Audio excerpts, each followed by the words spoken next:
中国古代铸剑鼻祖欧冶子，曾为越王勾践铸造战卢、巨阙、圣爷、鱼肠、纯钧5柄宝剑，并为楚昭王铸造了龙渊、太阿、工部3柄名剑，因此名声大噪，各方求剑者络绎不绝。欧冶子不愿为盛名所累，遂带妻儿远离是非之地，到神仙潭隐居。为了自保，他用自己的鲜血花了5年时间，铸了把锋利无比、削铁如泥的宝剑，取名仙侠剑。欧家自此改姓欧阳，世世代代守护仙侠剑。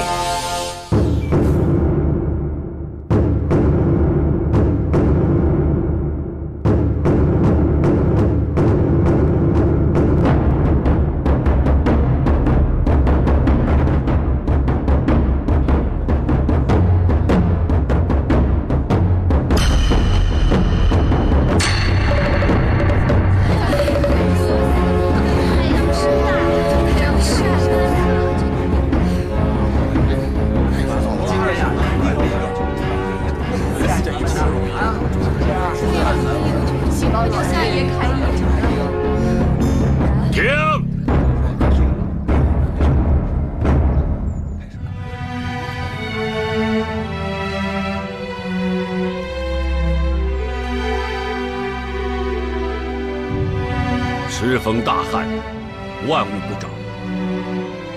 本官身为一县之主，实在难辞其咎。但百姓何故？今日竭诚祈雨，盼老天爷施恩垂怜，降下甘霖。灭旱魃，则万物。本官定当重德修身，以谢天恩。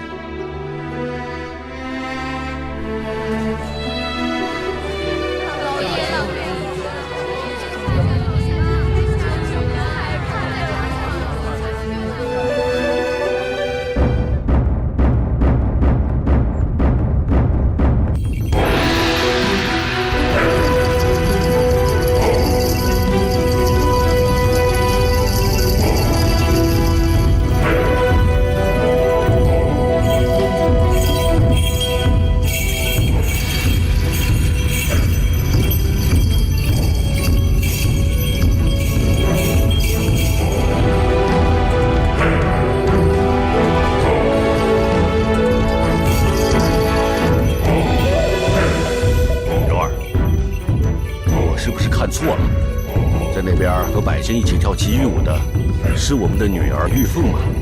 可不是嘛。她怎么也跑去跳奇遇舞了？你也知道玉凤生性好动，难得有这么热闹的场面，怎么少得了她呢？别担心了，让她玩去吧。来。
变天了！来下去，你看，变天了！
掌门，掌门，我没事，不用担心。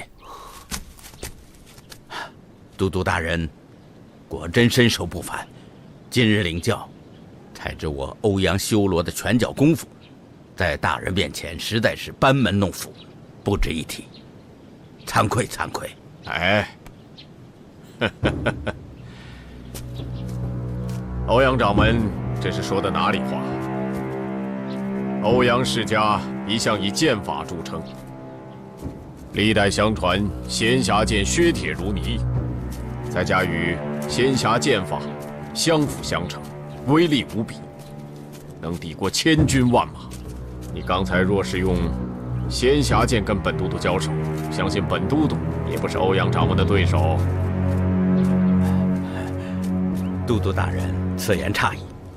欧阳世家既然已与都督结盟，自当情同手足。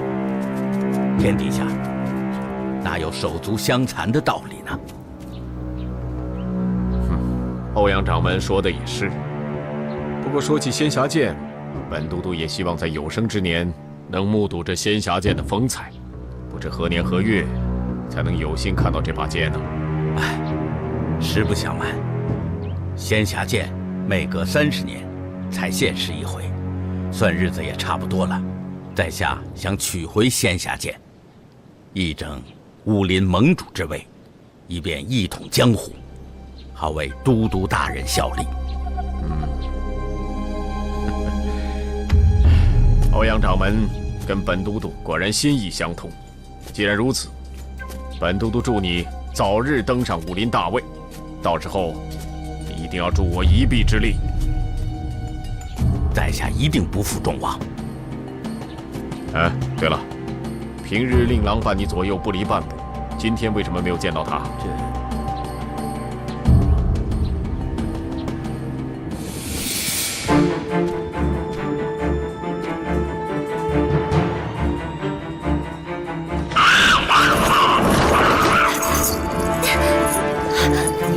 喂，金面蝠，快让我抓到你吧，我们就有水喝了。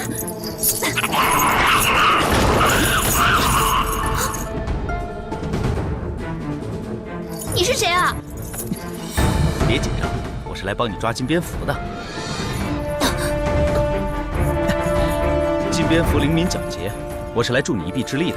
抓到它，大家都有水喝。不需要，走开。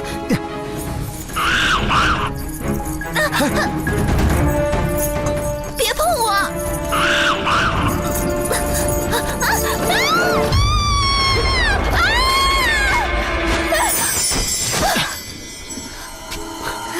你怎么现在才来啊？要不是那个家伙，我早就抓到金蝙蝠了。看我的吧！喂，小心点啊！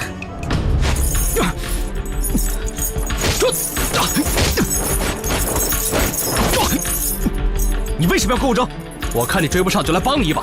帮我，那要看你有没有那个能耐。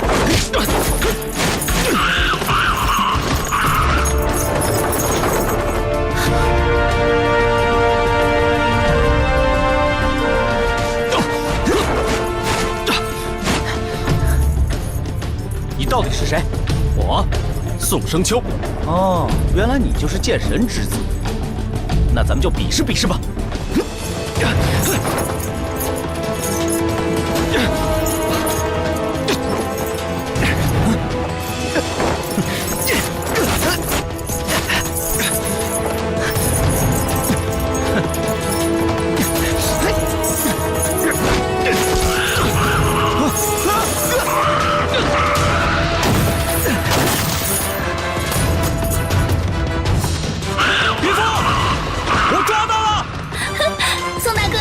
回去吧。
黑白罗刹，仙侠剑2天后就要现身，你们务必严加防备，切莫让任何人闯入山庄。是。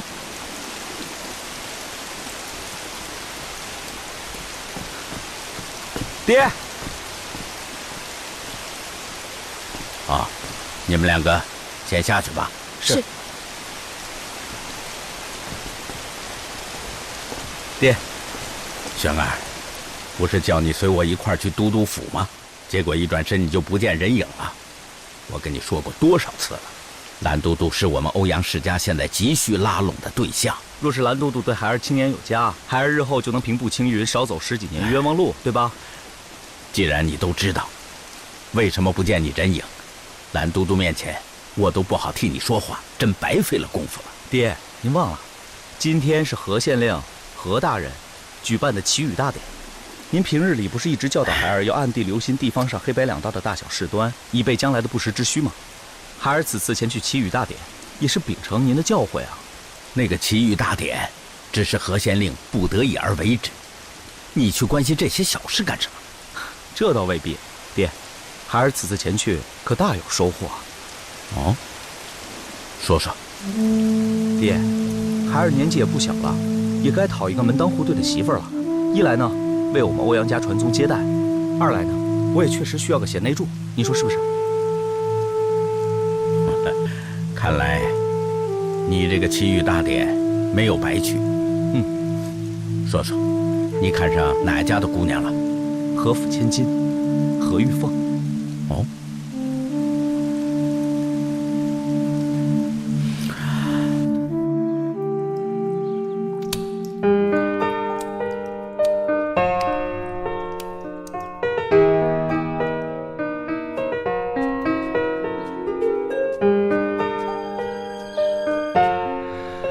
好久没下雨了，这雨后的感觉真不错。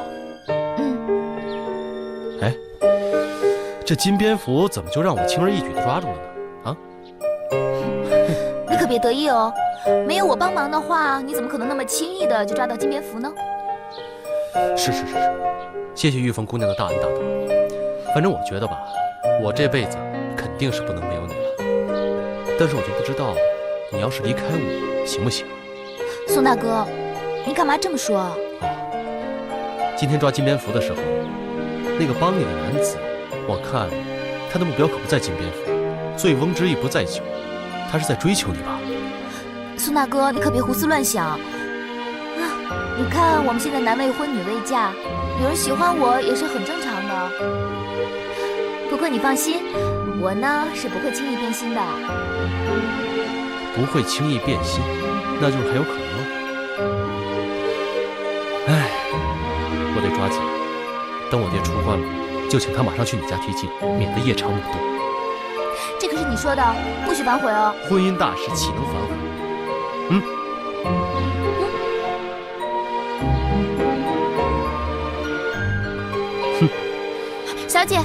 小姐，不好了，有人来向你提亲了。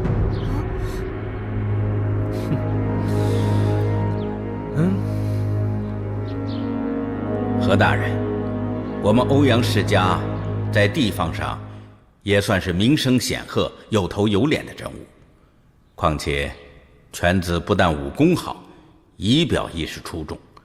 如此英雄少年，对令千金来说，应该是不算委屈吧？不知何大人对这门亲事有何意见呢？欧阳公子确实是百里挑一的人才，可是小女从小任性，婚嫁之事她自有主张，我这个当爹的也不敢轻易的答应啊！还请欧阳掌门见谅啊！看来何大人真是对女儿疼爱有加。不错，我们也该听听令千金的意见。不用问了，我不嫁。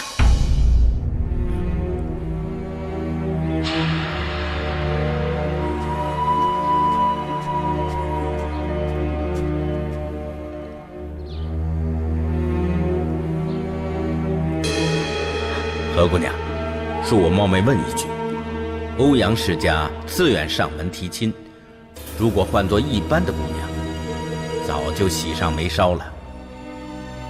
为什么何姑娘却一口回绝？师伯，实话告诉您吧，其实晚辈早已有了心上人。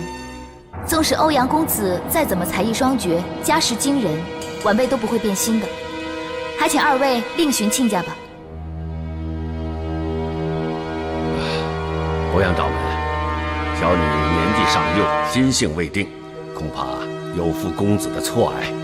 今日有什么得罪的地方，还请欧阳掌门和欧阳公子海涵呐。何大人，不必这样说。令千金敢作敢言，能勇于追求自己的幸福，这是好事啊。只怪犬子无福，娶不到这么好的媳妇。实在抱歉。何大人，咱们同在一线，虽然当不成亲家，还可以做朋友嘛。何大人，你不要把这事儿放心上。好，那今天就不再打扰了，我们告辞了。走。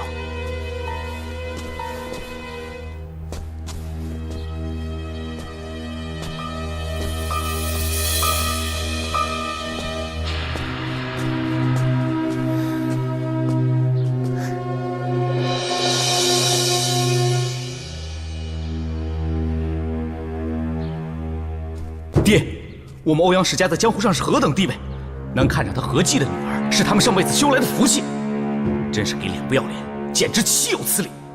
哼，他真把自己当回事了。爹，难道这口气我们就要忍下吗？那何忌毕竟是朝廷命官，如果咱们亲自下手，恐怕不好善后。放心吧，咱们欧阳家的面子没那么容易给人家践踏。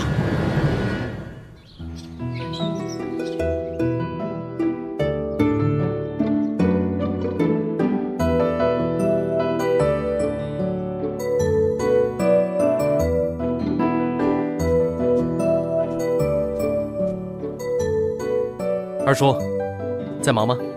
好，生秋回来了啊，怎么样？这次顺利抓到金蝙蝠了吗？托二叔的福，抓到了。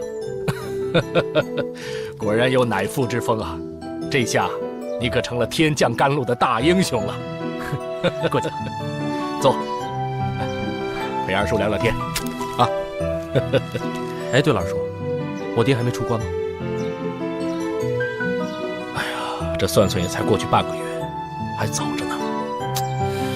一闭关就要1个多月。我估摸他都把我跟我娘给忘了吧。生秋啊，你可别怪你爹，这武林盟主的压力可不是你我这等俗人能够体会的。他如果不精益求精的话，怎么能够在当今武林中站得住脚啊？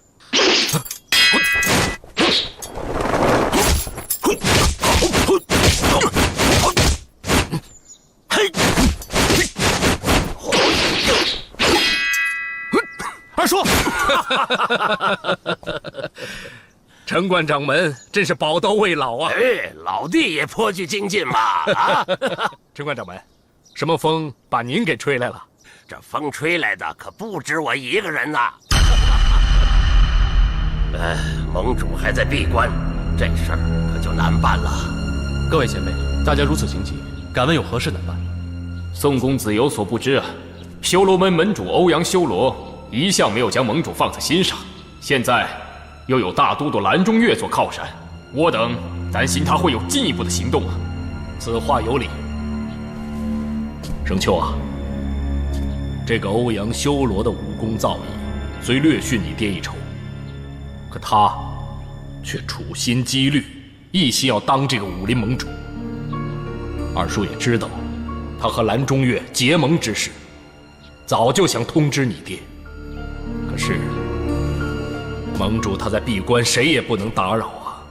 不能再等了，副盟主，仙侠剑就要出坛。如果让欧阳修罗得到了此剑，那我们在座的这些人可就都要倒霉了。各位前辈，既然事关重大，不如各位先在神剑山庄住下，等家父出关以后再做定夺，如何？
欧阳掌门所说，何县官并没有犯什么错，你想让本都督怎么做呢？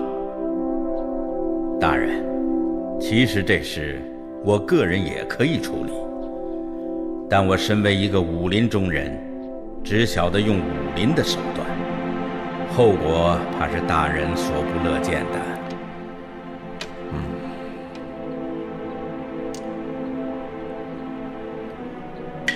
按照欧阳掌门所说，你是想用官场的方法，只要能把挡路的石头挪开，又不脏咱们的手，该怎么做，悉听大人尊便。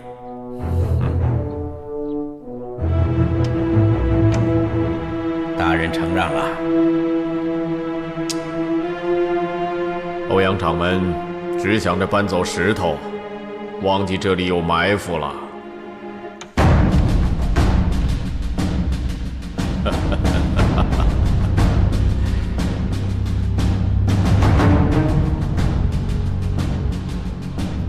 欧阳掌门，你大可放心，我们已是盟友，你的事我自会放在心上。何县令即便有再大的能耐，但在我的眼中，只是大鱼吃小鱼而已。那在下先谢过大人了。这盘棋你输了吧？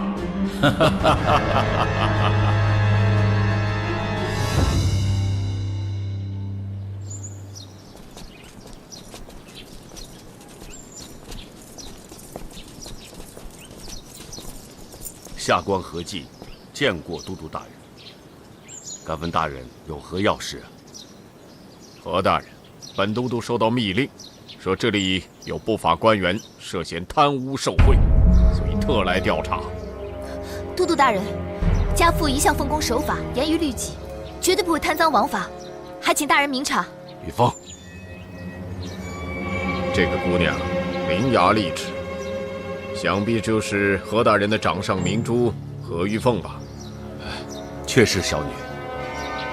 何姑娘，令尊清官美誉，本都督也听说过，所以请你放心，这次只是叫何大人到本都督府协助调查，我相信很快就会没事的。大人，如果只是协助调查，怎敢劳烦您亲自带兵前来呢？夫人，我只是随大人回府理清案情，去就回，不用担心，是吧，大人？何夫人，何大人为官清廉，一定可以全身而退。何大人，请。爹，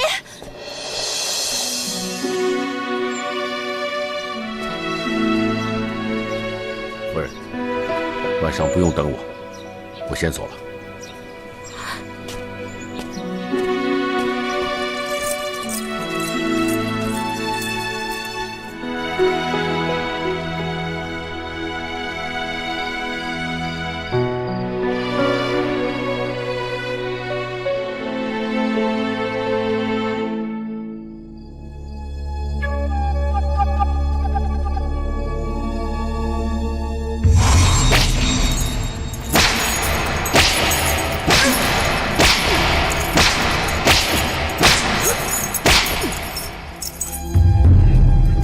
何大人，我看你还是乖乖画押吧，何必受这种皮肉之苦呢？我何其一生清白，岂能受这种不白之冤？你们就是打死我，我也不会认罪的。好，何大人，那要是被这鞭子打死，可别怪在我头上。给我接着打。是。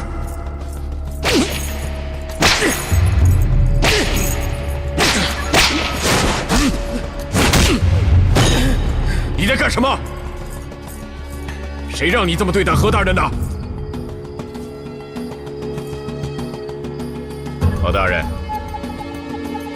让你受苦了。别演戏了，虚情假意。哎，看来何大人对本都督有很深的成见呢。你说实话吧，为什么陷害我？我挡了你的财路吗？何大人，本都督只是秉公办理。若何大人没有贪赃枉法的话，本都督又能拿你如何？呸！苍松，何大人为官清廉，可是远近驰名，你不能对他无礼，听到没有？知道，大人。还有，这个事情一定要彻底查清楚，不能冤枉何大人。知道。何大人，本都督还有事情，我先走了。你去哪里？是谁叫你陷害我的？给我回来！给我回来！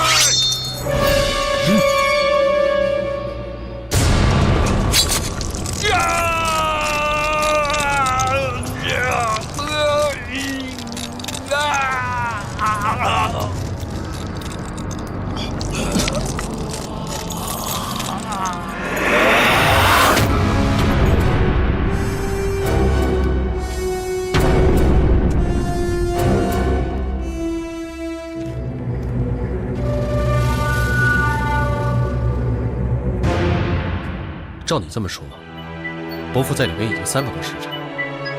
你父亲好歹是个县令，这么长时间也不让家人前去探望，他们也太不近人情了吧？我曾听我爹呢提起过这个人，说他贪功好名，为人阴险，表面上看起来与人和善，实则睚眦必报。尽管我爹处处小心，恐怕也在不经意的时候得罪过他。落到这种人手上，我真的怕我爹他。玉凤，你先别这么想。我们神剑山庄有几个弟子在衙门当差，我先把他们派过去，让他们了解一下伯父的情况，我们再做定夺吧。多谢宋大哥，为了我们家的事，这么麻烦你。什么你们家我们家，往后我们都是一家人，你所有的事都是我的事。宋大哥，我还有另一件事情想请你答应。只要你说的我都会做。我希望我们俩的婚事，你暂时先不要提。为什么？眼下我爹被缉拿下狱，恐怕这一次会牵连甚广。就算能救出我爹，也不是轻而易举的事。宋大哥为了我家的事，已经很尽力了。我不想你因为我而耽误了自己。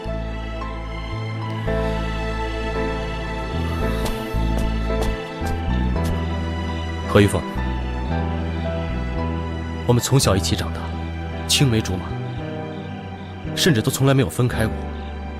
你觉得我们的感情这么经不起考验和风波吗？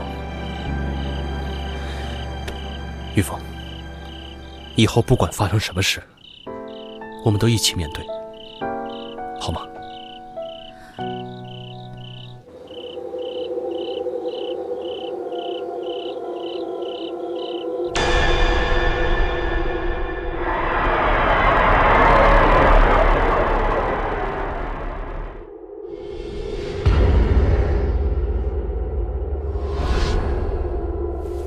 各位，仙侠剑乃当年欧冶子穷尽毕生之力所铸，此剑法更是威力无穷。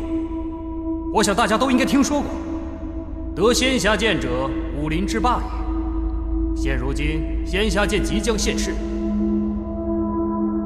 教主，请派蓝衣去夺得此剑，以振我魔教雄威，让那些所谓的武林正派向我魔教俯首称臣。金大毛，你我同为魔教5大长老之一，我在这里给教主提建议，你不吭声也就罢了，为何取笑于我？蓝英，你的武功在魔教还算上得了台面，不过就凭你一个，怎么可能对付得了整座欧阳山庄？若真是派你一个人去，怕是剑没拿到，还得让我们去给你收尸。金大毛，你为何总是跟我唱反调？怎么样？我说的是实话。你。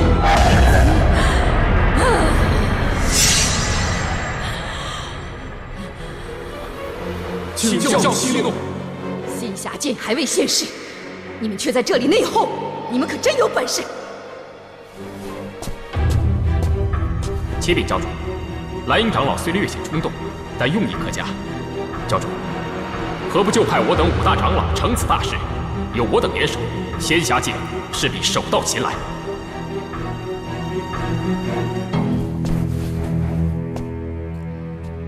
其实本座对仙侠剑的盛名早有耳闻，我也正有此意。就依照你所说的，2日之后夺下仙侠剑。是。左右护法参见教主。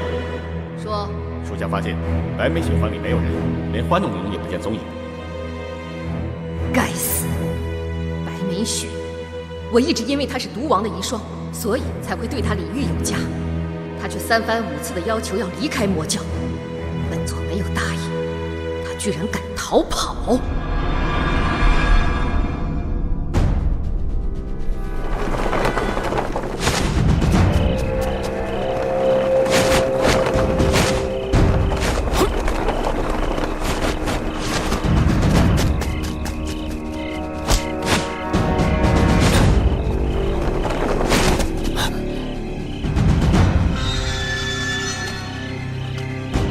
白眉雪，教主向来待你不薄。花时春死后，你已继承了毒王的名号，理当效力于魔教。如今说走就走，这是为何？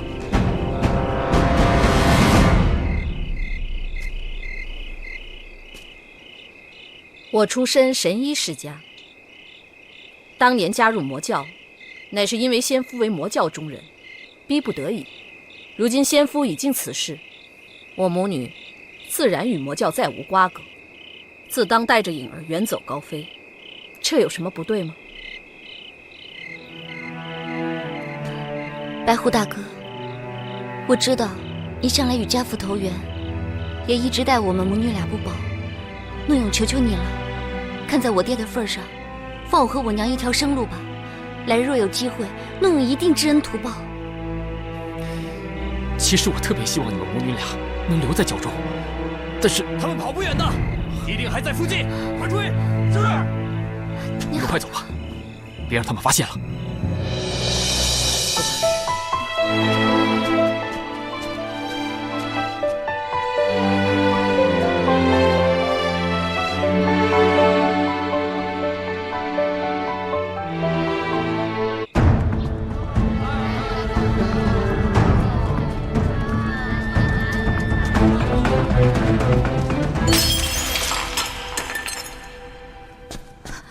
娘，你没事吧？没事。娘，你别太担心了，爹他一定会没事的。你别安慰娘了，来者不善，你爹这回落到蓝都督手上，怕是凶多吉少。你不也心知肚明吗？宋大哥，赶紧跟我走。我们为什么要走啊？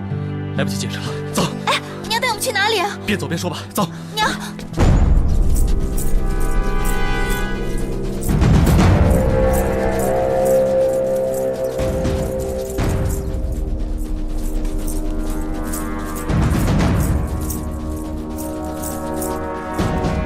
何姬的夫人和女儿都不在府里，搜仔细了吗？搜仔细了。这和府里里外外被我们团团包围，就算连只苍蝇都飞不出去，他们如何逃得？莫非有人走漏消息？哼，就算他们闻风而逃，谅他们2个女人也逃不了多远。的对，你们3个分头去追，一定要把他追回来。是。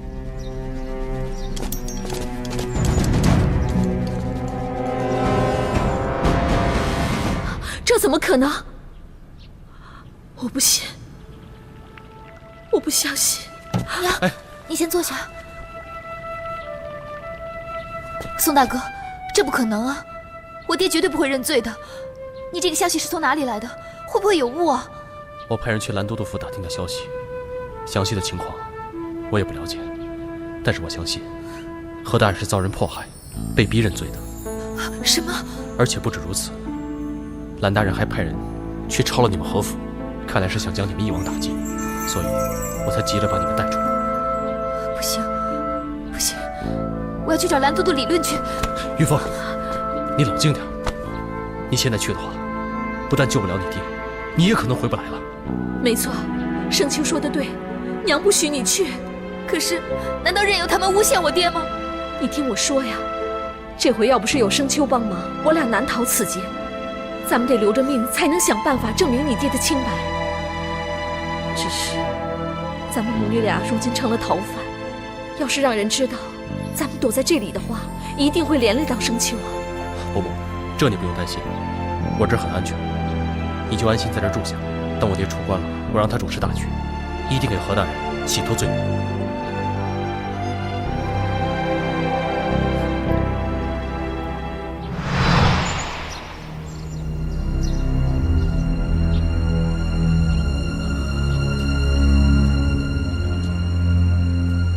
何姬被抓了，咱们总算出了口气。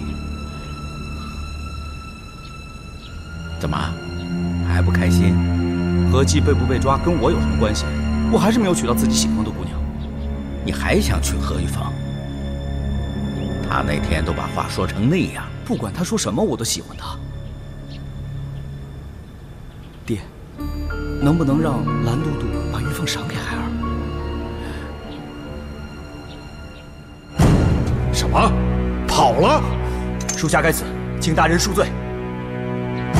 你们100多号人，怎么连2个妇道人家都抓不住？你们怎么办事的？属下亲自率人包围何府，想必何姬妻女早有耳闻，早就连夜逃走了，否则插翅也难逃。但大人请放心，属下已经派人查抄何姬所有的亲朋好友，一定会把他们抓回来。既然他们早有准备，怎么可能投靠他们的亲友？这个。他们母女既然在一起，应该跑不了多远。按说早该露出蛛丝马迹了，他们肯定藏在哪儿了。快带人去搜。是，属下现在就去。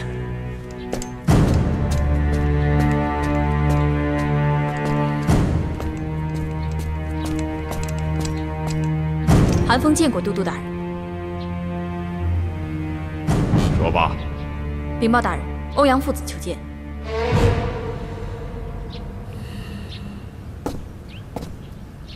见过都督大人。在下今日来此，还有一事相求。哦，大人，何姬这次虽然开罪了我父亲，但其女何玉凤却与此事无关，还请大人网开一面，将何玉凤交由在下代为管束。听欧阳公子的意思，你是对何家的那个丫头有意思吗？何姑娘率真自然，意气飞扬，颇有江湖儿女的气概，在下对她确实一见倾心。她虽是朝廷宦官的女儿，但是你要她也无妨。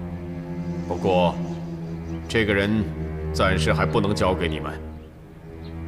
这是为何？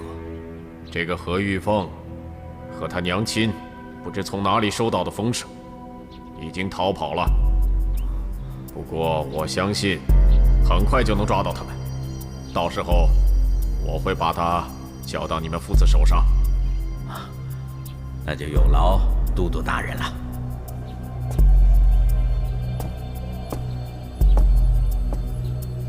欧阳掌门，听说仙侠剑明天就要出坛了，你们需要多加派人手，因为此事事关重大，我可不想见到仙霞剑落在其他人手上，徒增变数。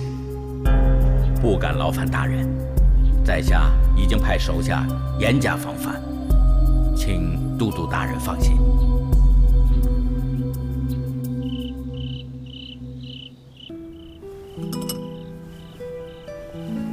玉凤伯母，赶紧趁热吃吧。宋大哥，你在外头转了一天，有没有我爹的消息？和府上上下下所有的人都被蓝都督捉拿下狱了，更多的消息我也不是很清楚。不过玉凤伯母，你们就放心在这住下来，一切都等我爹出关以后再做定夺。可是谁也说不准令尊什么时候出关，我们老是这么躲着也不是办法。凤儿，依我看，我们还是得冒点风险，上青云山庄投靠你叔公祖。以他老人家的人脉，或许能有办法替你爹伸冤。伯母，你们真的打算离开？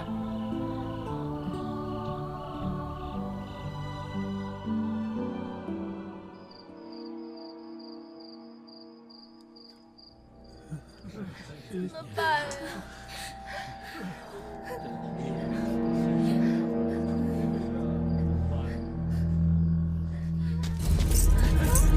快！你哭吧！你哭！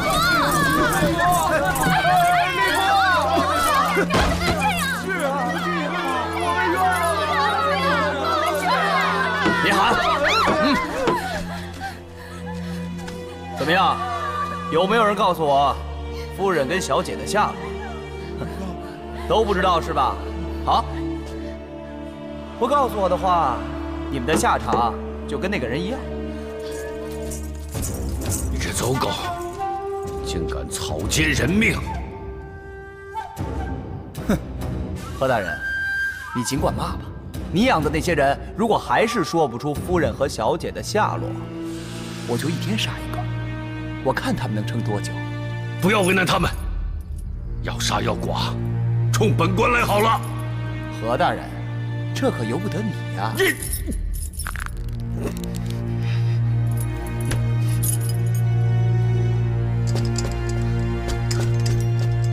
苍松哥，都督大人让你过去一趟。走。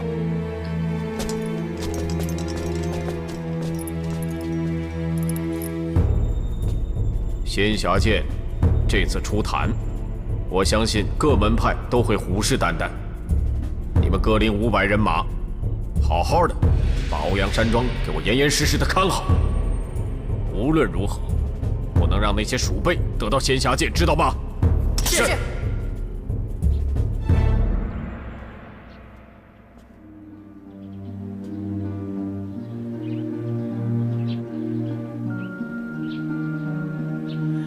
刘一刀啊，你找个地方坐下行吗？别晃了，晃得老子头都疼了。城关掌门，我能坐得住。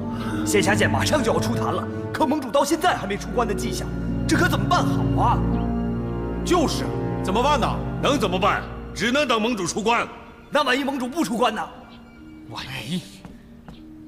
万一欧阳修罗拿着仙霞剑来对付咱们，那可就糟了。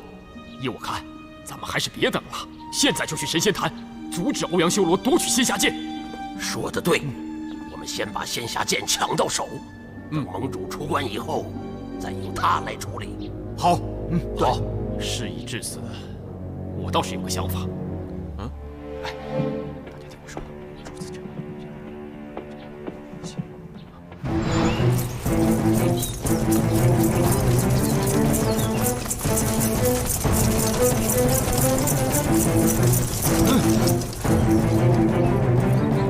走。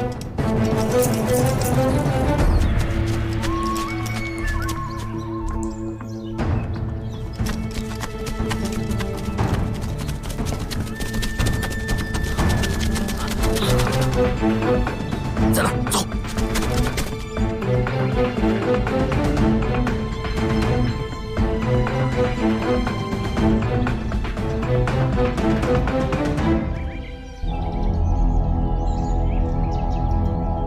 爹，这仙霞剑在午时真的会复出坛面吗？不错，30年前，你爹亲眼见过一次。轩儿，你要记住，仙霞剑出坛后，只有半个时辰就会再次沉入坛底，所以我们一定要快，务必将仙霞剑拿到手。孩儿明白。老爷，老爷，魔教的人打过来了，我们的人眼看就快抵挡不住了。黑白楼上在，快去拦住他们，千万不能让他们闯进来。是，跟我走。是。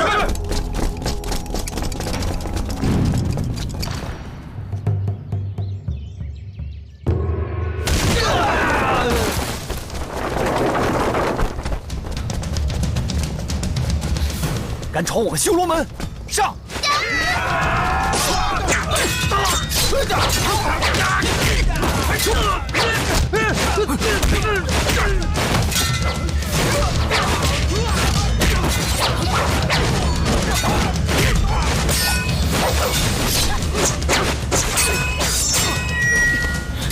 别跟他们纠缠，快去神仙坛！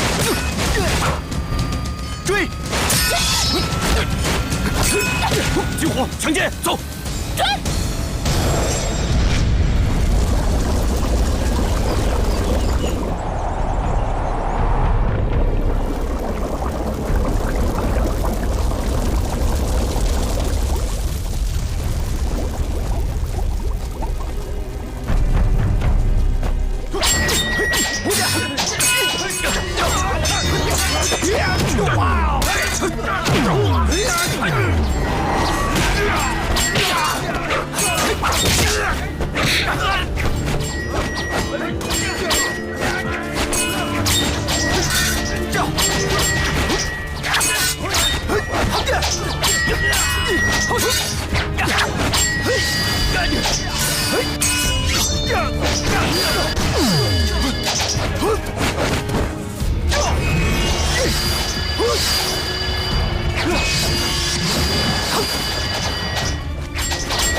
爹，5时快要到了。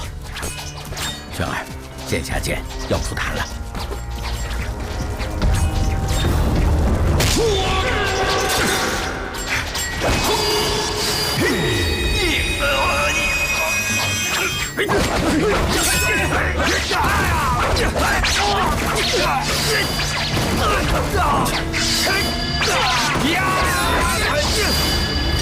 仙霞剑乃是我们欧阳世家的传家之宝，你们凭什么来抢？都给我滚！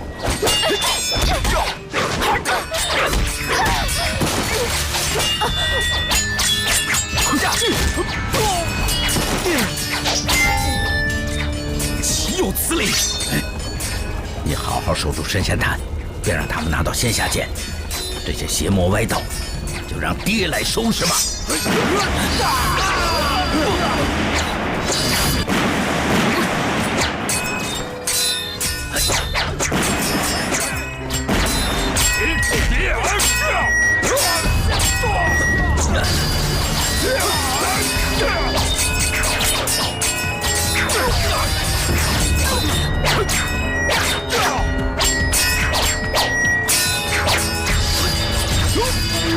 我来帮你！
线下见。下见。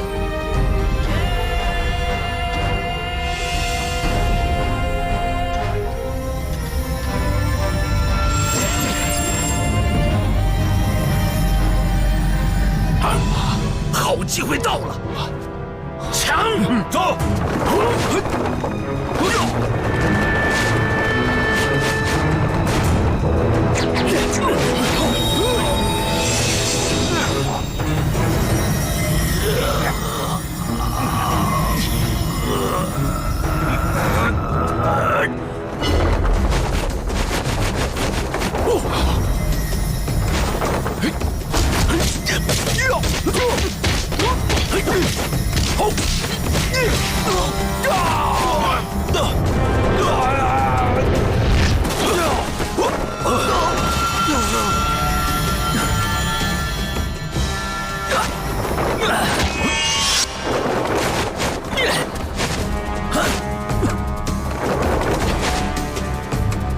圈儿，跟我一起把剑抢回来！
圈儿，跟我走。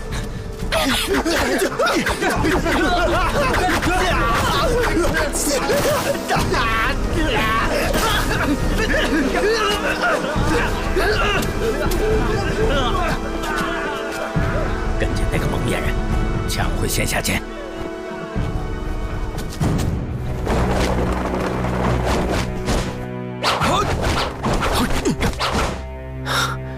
果然不出我所料，元贞，绝不能让他把剑带走，维护江湖。走。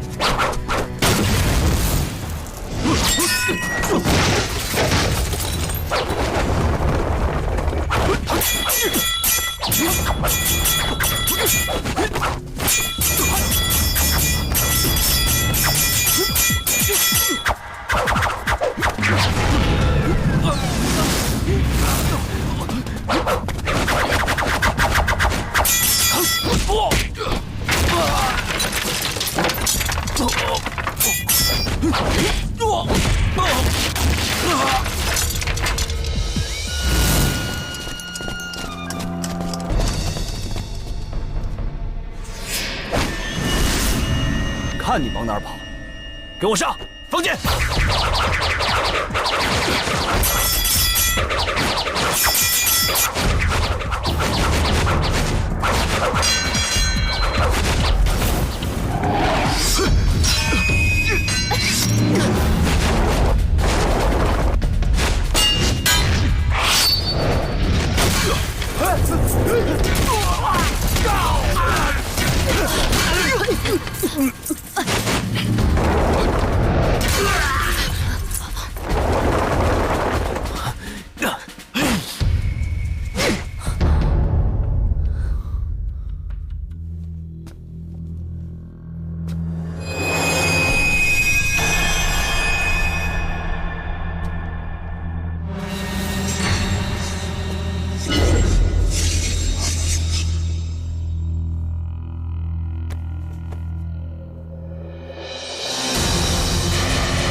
状，变成集市了，是不是？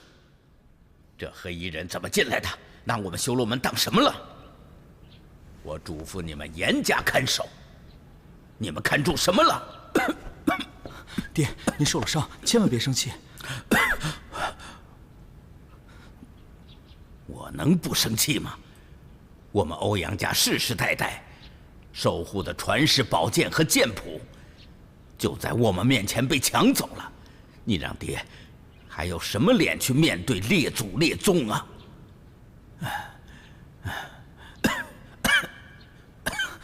爹，您没事吧？我先扶您坐下吧。来，没事，慢点，没事。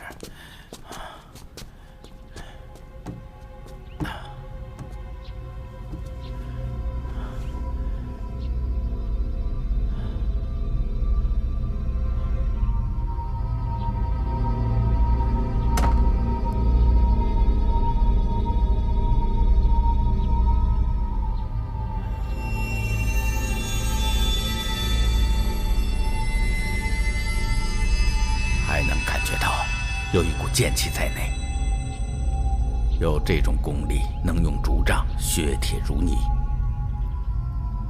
那个黑衣人到底是谁？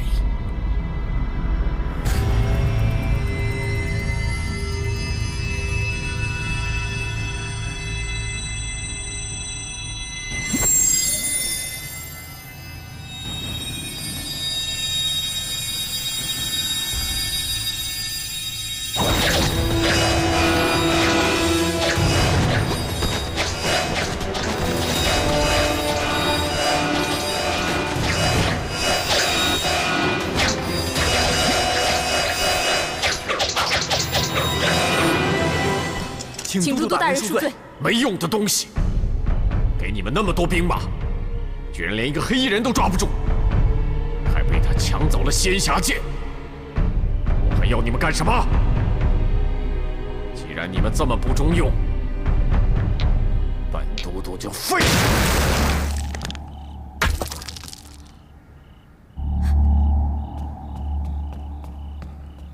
爹，这究竟出什么事了？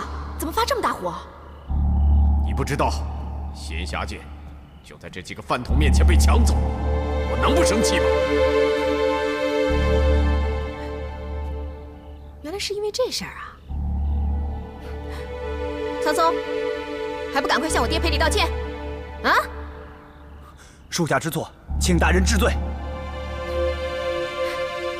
这不就行了吗？爹，你看，他们已经认错了。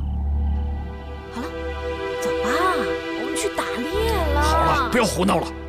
爹奖罚分明，这次他们办事不力，爹一定要惩罚他们，别替他们说话了。哎，我可没替他们说话啊，我只是觉得苍松这次护剑失败，也是情有可原的嘛。啊？此话怎么说？爹。自打这仙侠剑传出出事的消息，哎，武林的这些掌门呐，还有魔教的那个教主，不都打算要来抢这把剑吗？爹，你说这苍松能是他们的对手吗？这个爹当然知道，所以爹将都督府一半的兵力都给了他们，结果呢，他们还是一败涂地。但是爹，你说这黑衣人在强敌下，竟然轻而易举地把剑拿走了。想必武功确实厉害，你就是给苍松千军万马，那也只能是徒劳而已呀。你这个鬼灵精，按你这样说，还是爹不对了。我可没这样说啊，我只是觉得，如果爹亲自前往神仙坛坐镇，他一定逃不过爹的手掌心。但是爹的身份不适合去那种地方，单凭苍松他们自然镇不住场面了。好了好了，这次红红替你们说话，就放过你们了。谢都督开恩。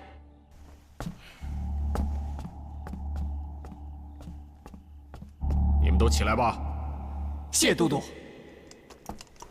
爹，我们快去打猎吧，要不然那些猎物就全都回家睡觉了。哎呀，不行啊，爹还有很多事情要做呢。爹，你怎么说话不算数呢？你还是我爹吗？你这个人……启禀都督，又怎么了？回小姐，何姬在牢房胡闹，非要见都督大人。死老头！苍松，你去看看。是。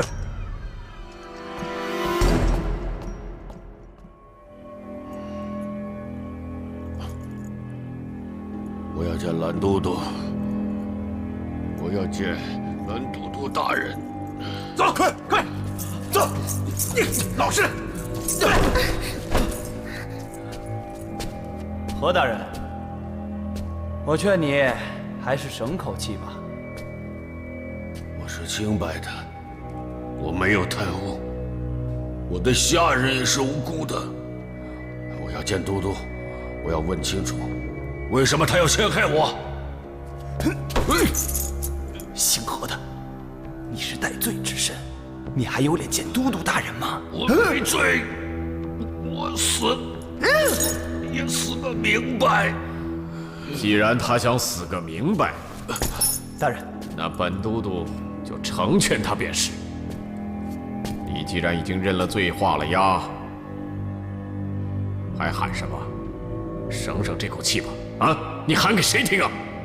卑鄙小人，你用这种肮脏的手段想逼我认罪，你错了。哼，死到临头还冥顽不灵，堂堂县官竟敢贪赃枉法，这可是株连九族的重罪，本都督绝不宽待。等何大人一家团聚以后，我就送你们一起到阴曹地府继续伺候何大人。不要，不要，大人，就算我犯了株连九族的罪，也犯不着杀我的下人呢。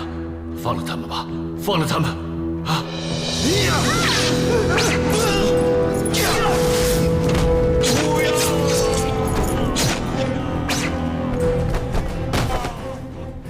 不要啊，大人！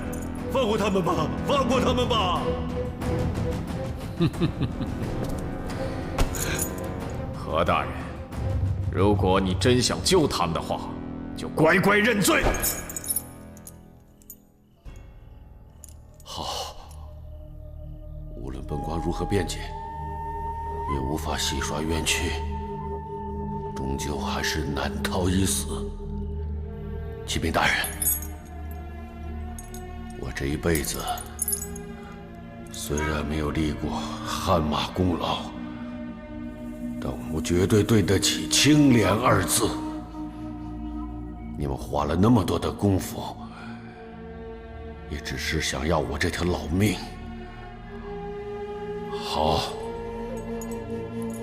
我给你们，但是求大人放过我的家人和我的下人。现在我以死明志，证明我的清白。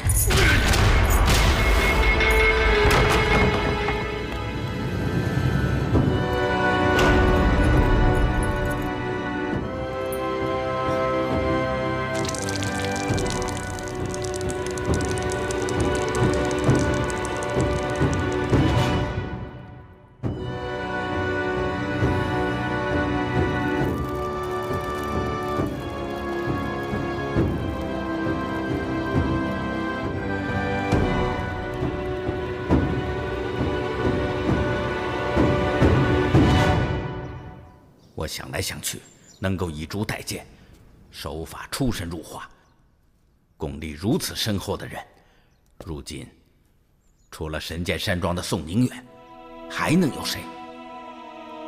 爹，您的意思是宋盟主就是那个黑衣人？什么盟主？满口的仁义道德，却干出这种见不得人的龌龊之事。玄儿，陪爹去找宋老贼，把仙霞剑找回来。是。你说什么？何大人死了？是少爷，这是小的刚刚从都督府里打听到的消息。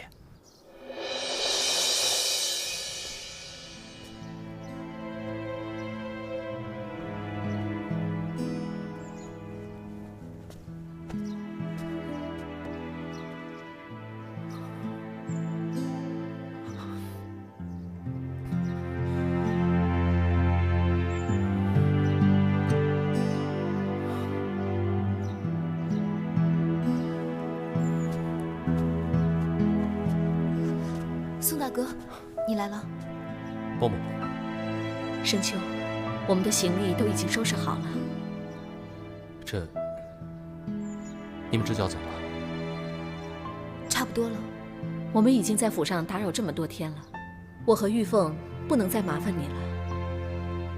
我娘说的对，我们总不能一直住在这里，这实在太不合适了。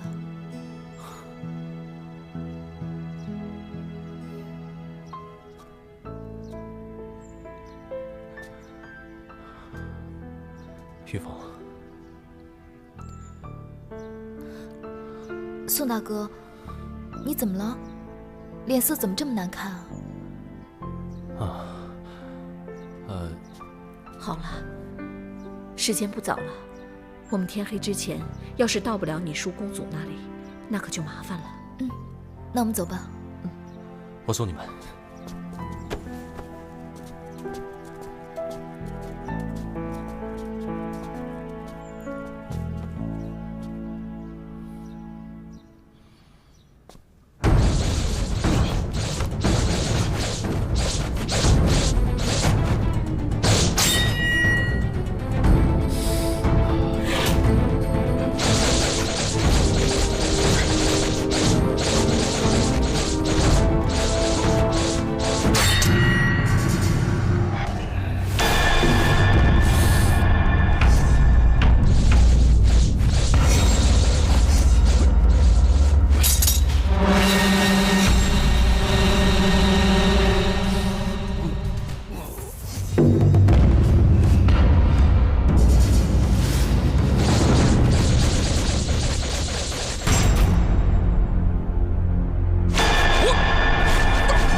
孙盟主，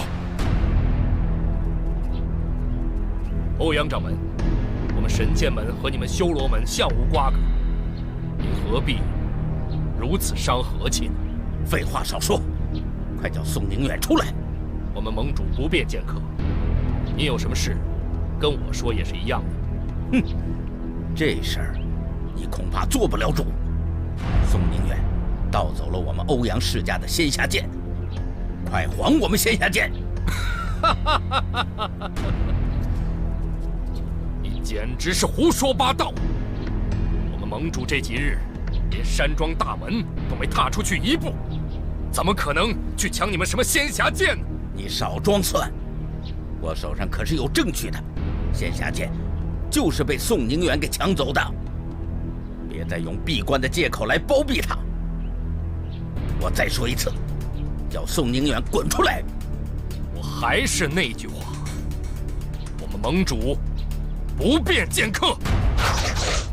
那就别怪我们父子俩不客气了。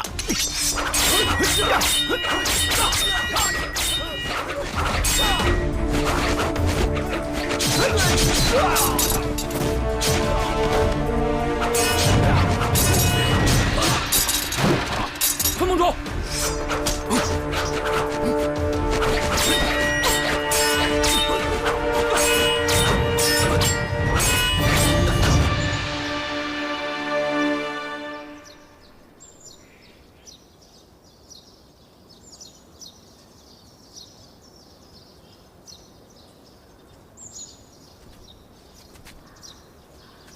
盛秋，到了这望夫崖，离你们山庄也有一段距离了，你就送到这儿吧。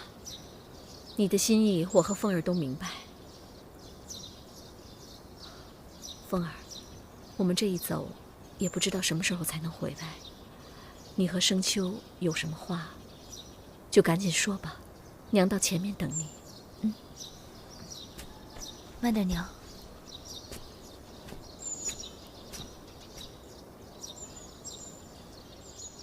宋大哥，今日一别，等下次再见面，也不知是何年何月了。我走了以后，你一定要照顾好自己。玉凤，如果有什么变故的话，你一定要坚强地活下去，知道吗？变故？宋大哥，你的意思是？啊，没什么，我的意思是，你总是那么冲动。如果遇到什么事，我又不在你身边，你一定要照顾好自己。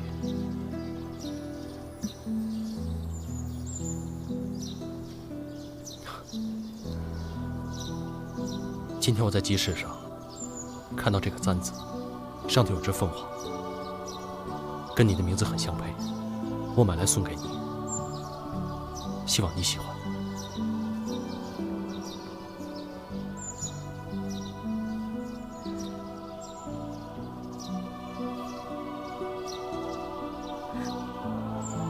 我会好好珍藏的。对了，我也有个东西要送给你。这枚玉佩，我从小就戴在身上。如果你不嫌弃的话，就收下它吧。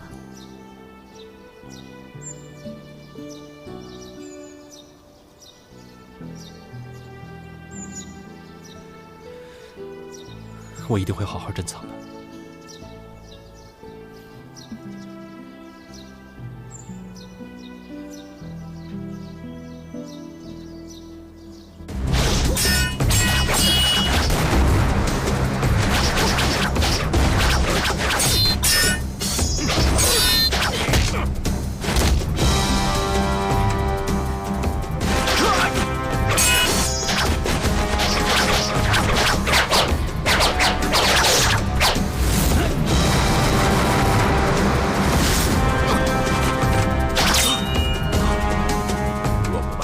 交出来，我就铲平你们神剑山庄！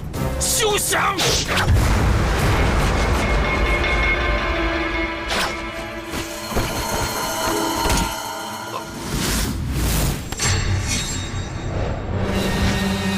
爹，仙侠剑，没错。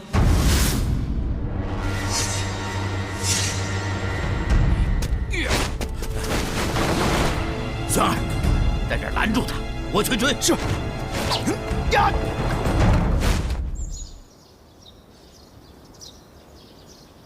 宋大哥，你就送到这里吧，我和我娘该走了。走吧。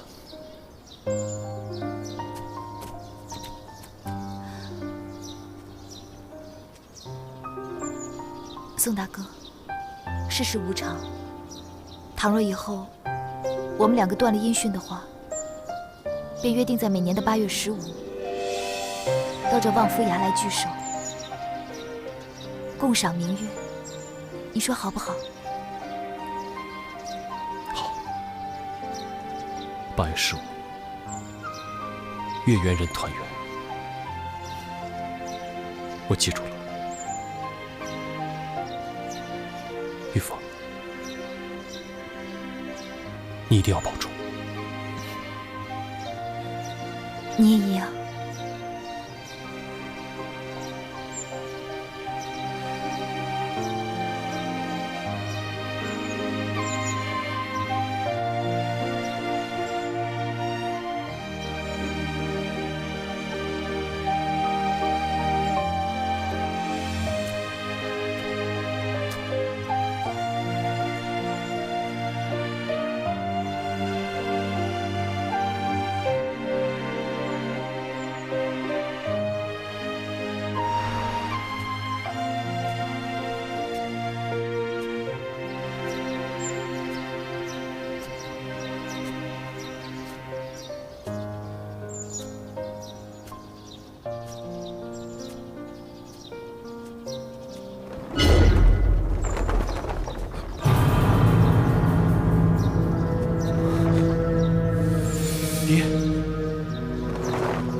你怎么了？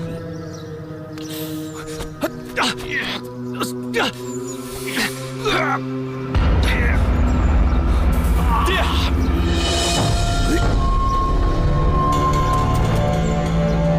爹！你怎么了？啊！爹！县主曾写下遗训，凡我族人非不得已默练仙侠剑，以免走火入魔。宋宁远莫非已经走火入魔了？既然如此，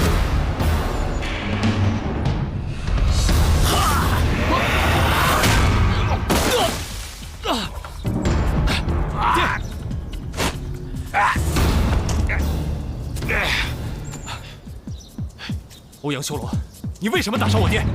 哼，这个要问你爹。宋宁远，快把仙侠剑交出来！这就是仙侠剑，爹。宋宁远，你是强弩之末，只要你把仙侠剑还给我，我可以饶你一命。你做梦！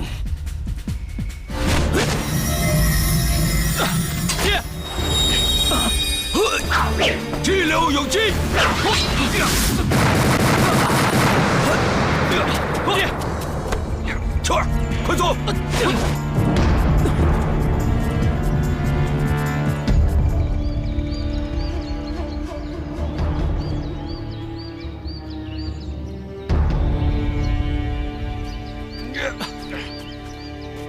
爹，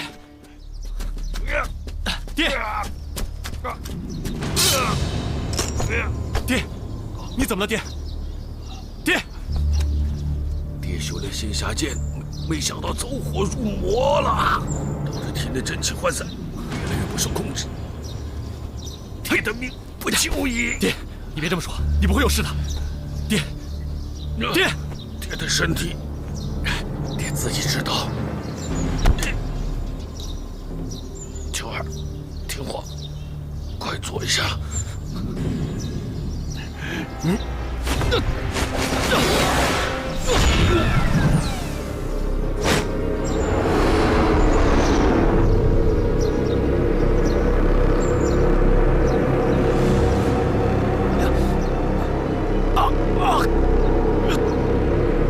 秋儿，爹现在把所有的功力传给你，以后你要勤加苦练，千万不可辜负爹对你的期望，知道吗？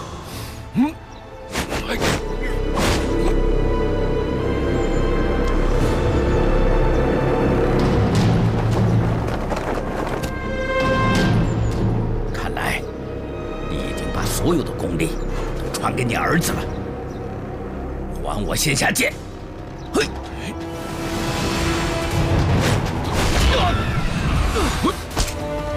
我即便功力全失，也不会把仙侠剑交给你。你这个无耻之徒，快把仙侠剑拿来！别想了！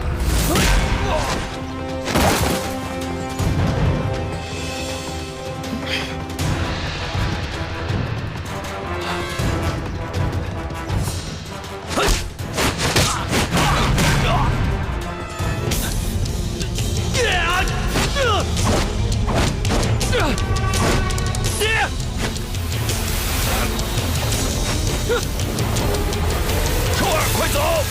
快走！爹！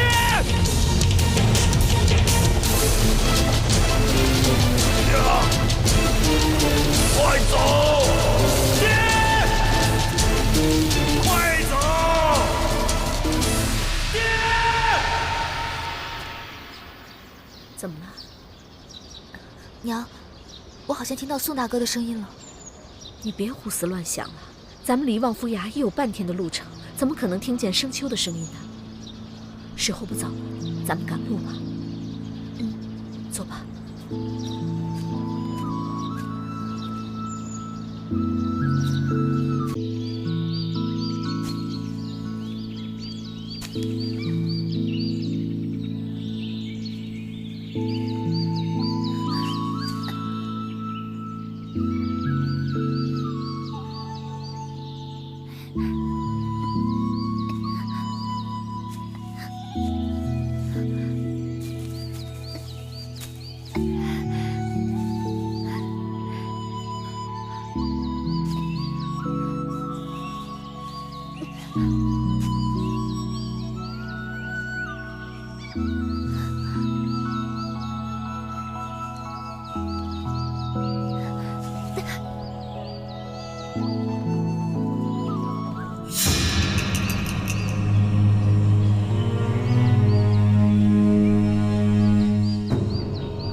下剑呢？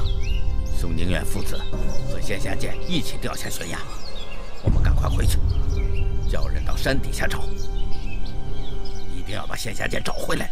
是。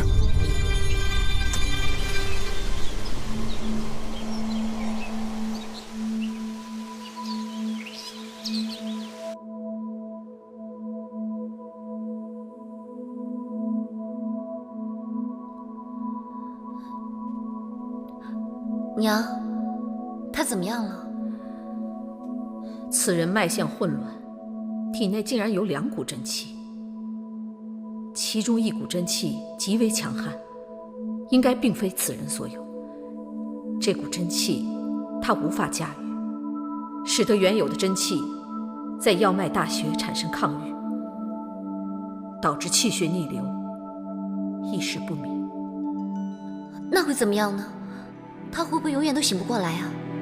他原本的那股真气太弱，快要抵挡不住外来的那股真气了。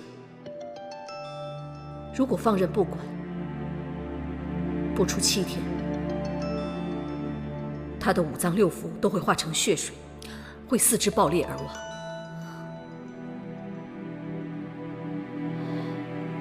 颖儿，你这次捡了一个麻烦回来。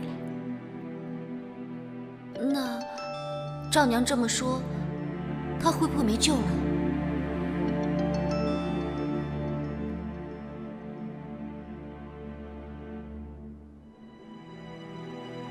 居然能让你踩到断肠草，这个人的运气真不错。断肠草既内服，但是对外敷疗伤却具有神效。再加上我倾尽毕生精力研制的药方，可以暂时压制他体内那道狂乱的真气，减少对5脏6腑的冲击。哦，原来如此。那他得在药泉中浸上多久啊？究竟要泡多久，我这会也说不准了。要知道，此刻他体内那道真气实在过于强悍，能够以药性约束他已是万幸。要挨到他清醒，少说1个月，多则1年，皆有可能。颖儿，娘丑话说在前头，这人是你捡回来的。如果你要他活，你就必须每天帮他换草药、煮药泉。要是这个人死了，他的命可是要算在你头上，明白吗？孩儿明白。孩儿只是奇怪，这个人究竟是什么来头？为什么年纪轻轻，体内却被灌进如此强大的真气？还有，他究竟是受何人所迫，才会掉下悬崖呢？他是什么来头，跟咱们母女有什么关系？咱们好不容易逃出魔教，终于能安然度日了，你救他就是捡了个麻烦。哦，孩儿明白，我只是想想罢了，我会谨守本分的。你知道就好。总而言之，等他醒了就把这个人赶紧打发走，免得多事。哦。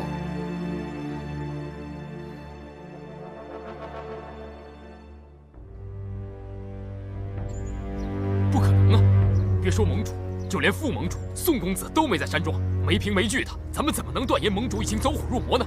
嗨，这乃是神剑山庄的弟子亲眼所见的，应该没错。真是怪哉呀！这仙侠剑刚刚失踪，就传来盟主练功导致走火入魔的消息。哎，你们说这2件事是不是有什么关联呢？陈关掌门，你这个推断是不是太武断了？你们这群人总算还有明白人。欧阳掌门，你刚刚说什么？我说你们都蠢。我告诉你们，抢走仙侠剑的人，正是你们的宋盟主。简直胡说八道！你是不是想仙侠剑想疯了？找不到仙侠剑，你就诬赖在我们盟主身上，这未免也太可笑了吧！诬赖？我刚刚就被宋宁远拿着仙侠剑指着呢。爹，少跟他们啰嗦，咱们去找那狗贼，把剑讨回来。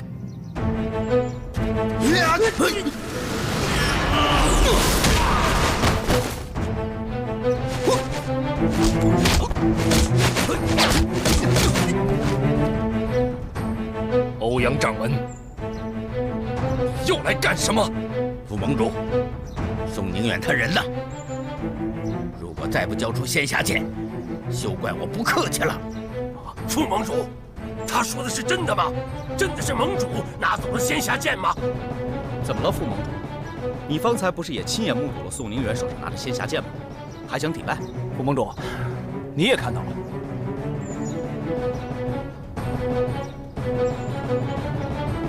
诸位，请诸位稍安勿躁，我大哥还没有回来，这其中也许另有隐情啊！隐情？宋宁远已经走火入魔，这就是偷练仙侠剑最好的证据。不如你把人交出来，我们面对面的跟大家有个交代。不好了，副盟主，盟主他盟主怎么了？盟主怎么了？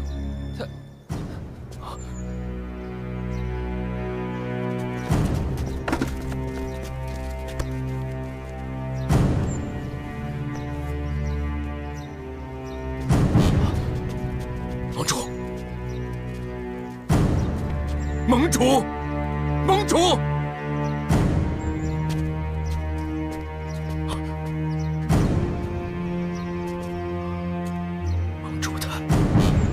盟主他死了。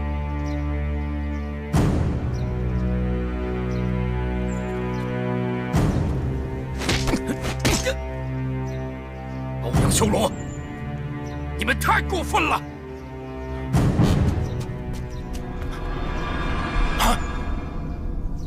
阎罗掌！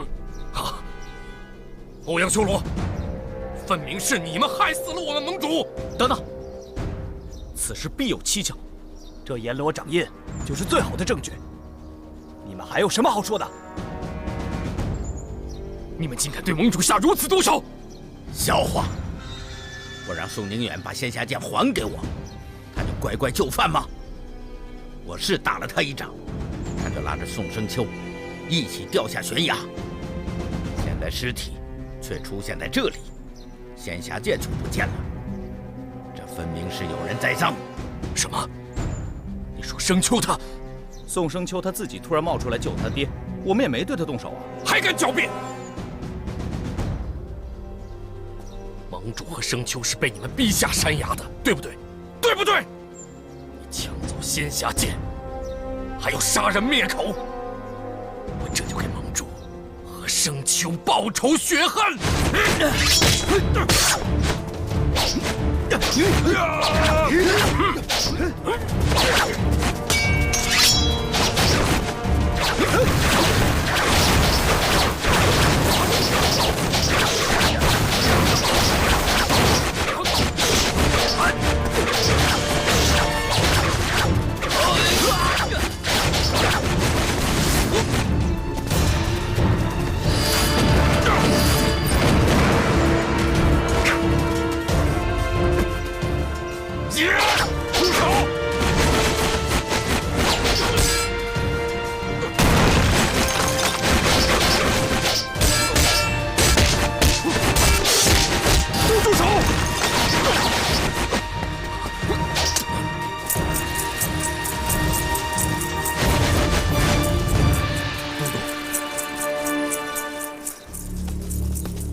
欧阳掌门，没事吧？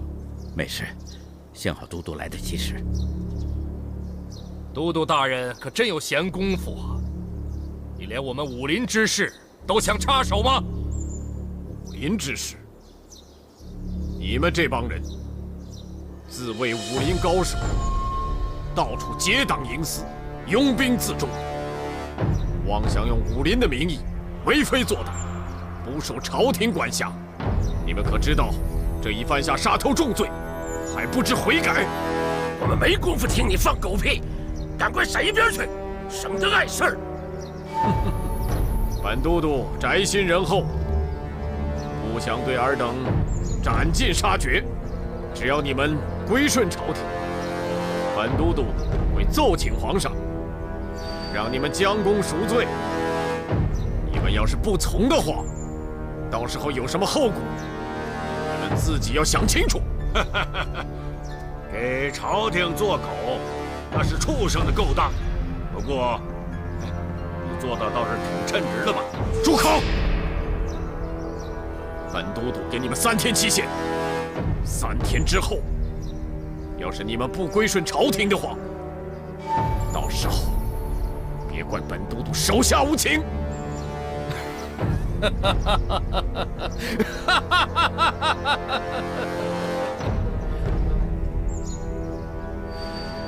都督大人，你可真够慷慨的，肯给我们3天时间。可惜张某没那个耐性，3刻我都等不了。欧阳父子杀了我大哥，你要是把他交出来，可以饶你们一回，让你们安然离去。要是本都督不肯呢？那就休想离开山庄半步。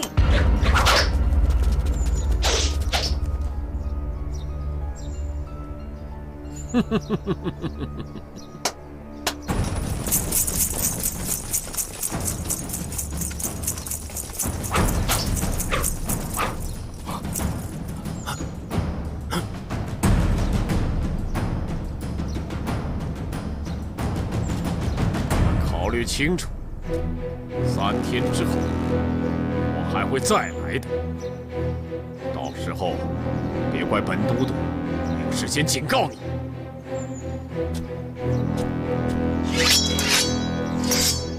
欧阳掌门，我们先走。是。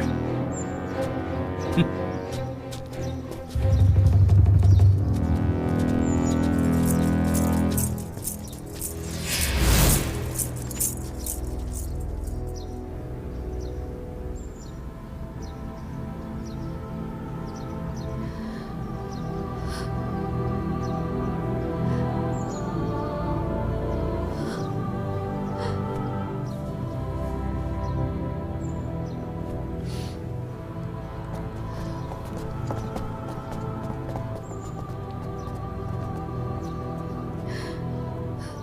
大嫂，请节哀。这到底是怎么回事啊？说来话长啊。哎，夫人，请节哀，我们一定会替盟主报仇雪恨的。没错，盟主一向都很照顾我们大家的，这笔账我们一定要跟修罗门讨回来。盟主的后事，如果需要我们帮忙的话，还请夫人尽管开口啊。谢谢，谢谢大家，谢谢各位。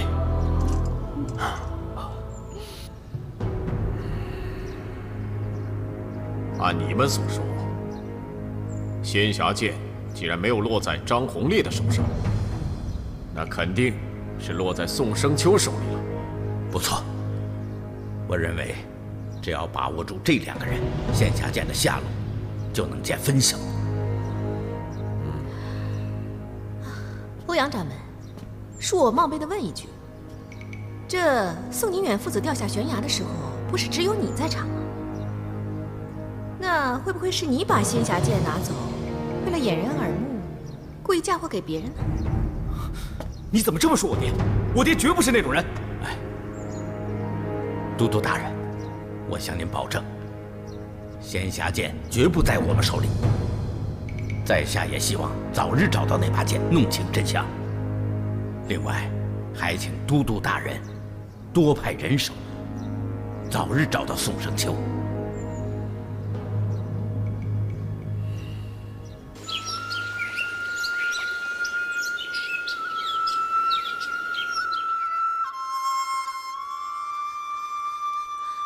虽然我娘叫我不要多问，但人总有好奇心的吧。怎么说，我也算你半个救命恩人了。等你醒过来，就告诉我究竟发生了什么，好不好？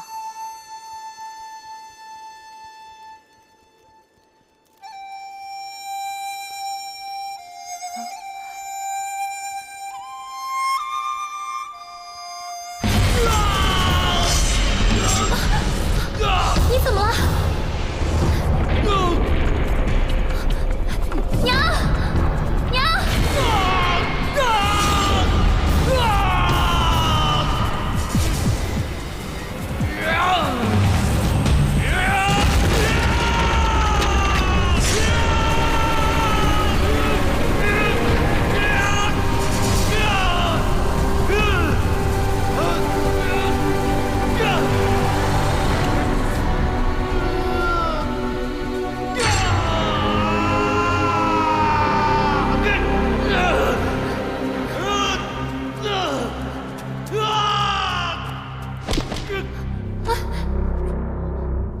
娘，他到底怎么了？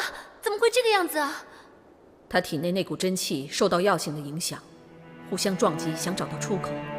我刚刚已经封了他的血脉，现在应该收归到巨厥、气海还有关元穴，应该暂时能稳住他混乱的真气。要还是不行呢？那就得看他的造化了。如果挨不到今晚，他这条小命就会死吗？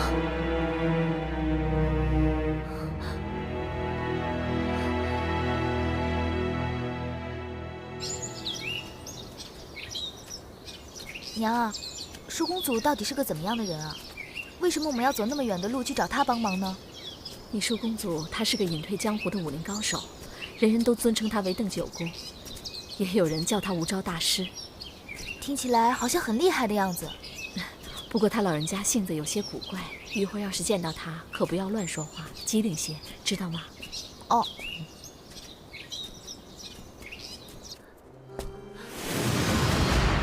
我一来他就这个样子了，已经足足过了1个时辰了。娘，他到底怎么了？会不会死了？不会啊，看他面上还有血色。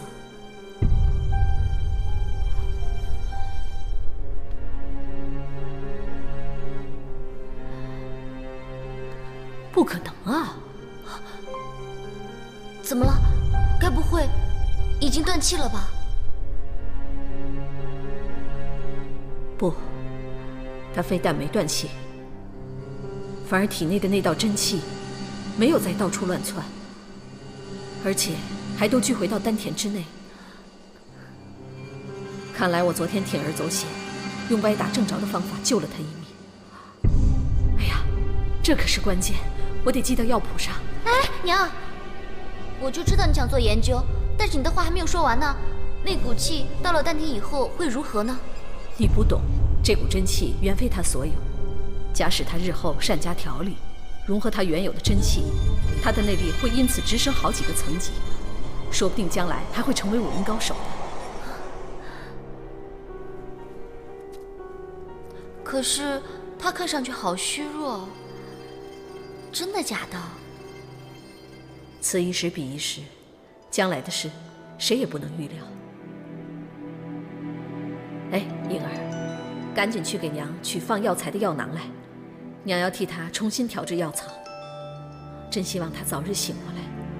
现在娘对她的研究可有兴趣了。娘，刚刚你还说我多管闲事呢，现在我看你的兴致好像比我还大。娘只是有机会遇到一个试药的人，高兴罢了。怎么样，你还想不想救人？想，我现在就去拿药。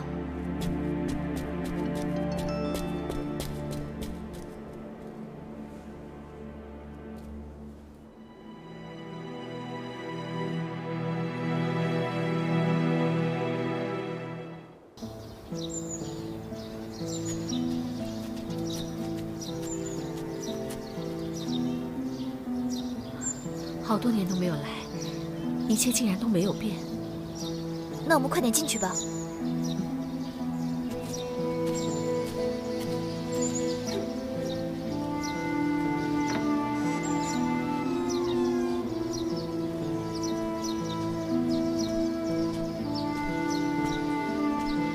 叔公，我是柔柔，我带着玉凤来看您了。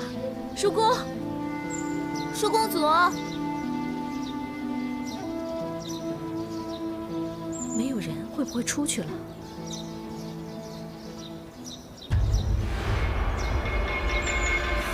娘，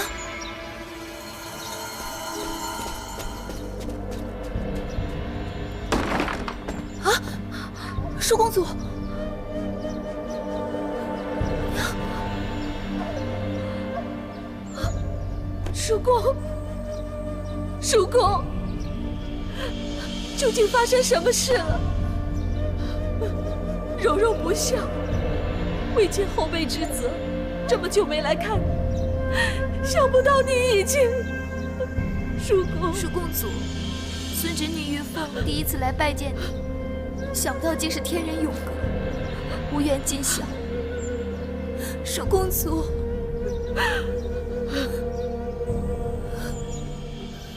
叔公，会这么想就对了，好好将这感觉铭记于心吧。舒公主，您不是死了吗？还什么死了？哎呀，别这么咒我行不行？这叫归西大法，你都没听说过？哎呀，哎呦，练个功就把你们吓个半死。原来如此啊！归西大法，归随有鼻，而息之以耳。凡言归西者，当以耳言也。叔公啊，您练功就练功，也别这么和我们开玩笑呀！我们娘俩差点没被您吓死。哼，有道是子欲养而亲不在，我就是要提醒你，要时常回来看我这个老家伙，说不定哪一天我一口气上不来就蹬腿了。嘿嘿嘿，到时候你在那呼天喊地、呜呼哀哉，可就真的没用了。哎，这位是我的孙侄女玉凤。凤儿见过舒公主。想不到长这么大了啊！你爹还在当县官吧？叔公，何计他出事了？什么事儿？我爹被蓝都督押进都督府，说是为了查什么贪污的案子，至今已经被关了半个多月，却一点消息都打听不到。舅公，舅公，舅公！哎呀，这什么事儿啊？舅公，舅公，这什么事儿？你快说呀！你快说，别哭天喊地。我买菜的时候听说何计何大人畏罪自杀了。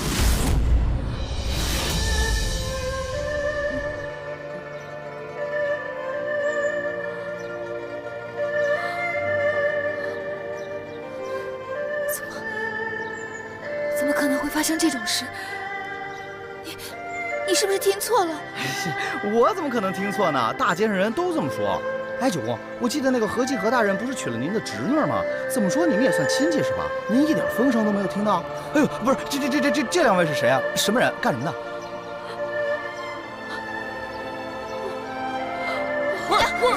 娘！哎呀，你看你愣着干什么？还不快扶进去！哎呀，这，走。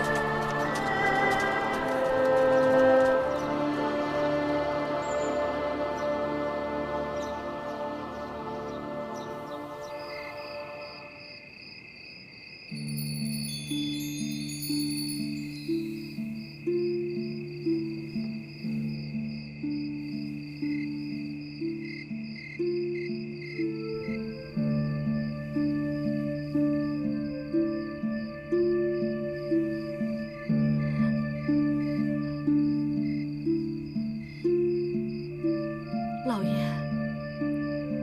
你还记得玉凤16岁那年生那场重病的事吗？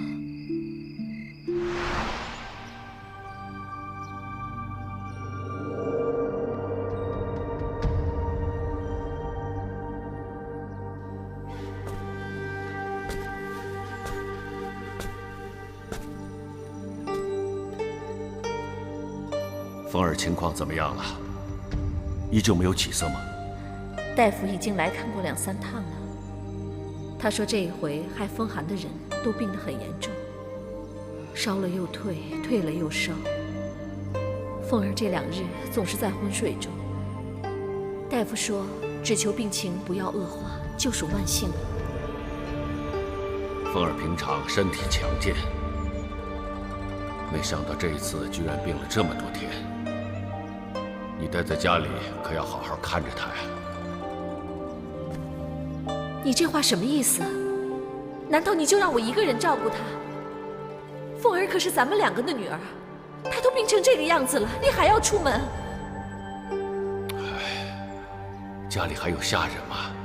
其实，又不是你一个人在照顾她。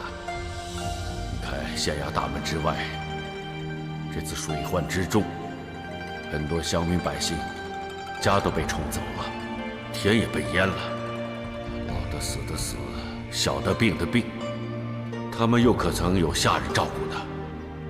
我身为父母官，我不去帮他们，天底下还有谁能帮他们呢？你这话说的，实在是有些过分。你心里就只有黎民百姓，看他们受苦受难，你就心疼。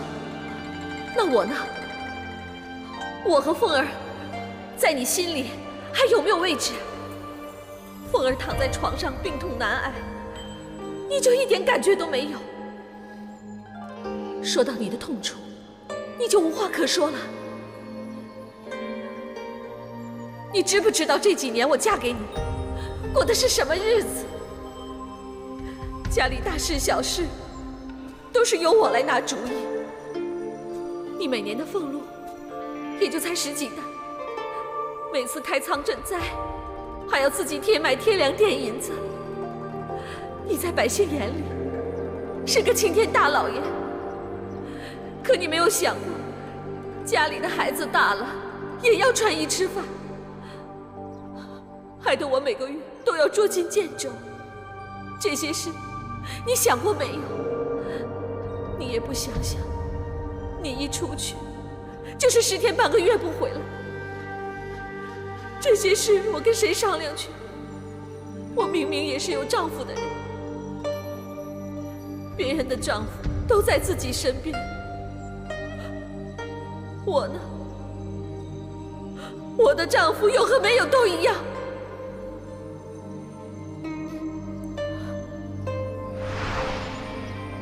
这20年来，你哪一天不是为了国家，为了朝廷，为了一方百姓鞠躬尽瘁，甚至连一顿安稳饭都没有在家吃过？结果呢，却被人安了个贪污渎职的罪名，还说你畏罪自杀。你告诉我，你值得吗？娘，您别这么说。爹一辈子清清白白，一心为百姓着想，每逢旱灾便诚心祈雨，只要百姓受灾，就向朝廷请求开仓放粮。这些大家都看在眼里，他们一定知道爹是被奸人所害，他们是不会毁了爹的声誉的。是啊，柔儿，凤儿说的有道理。您不要再说了，叔公。老爷落到今天这个地步，所有的一切都是我害的。不是的，害死爹的不是娘，是蓝中月那个狗贼。要不是他，爹也不会枉死狱中。我现在就去杀了蓝中月，替爹报仇。凤儿，叔公祖，哼，你冷静一点。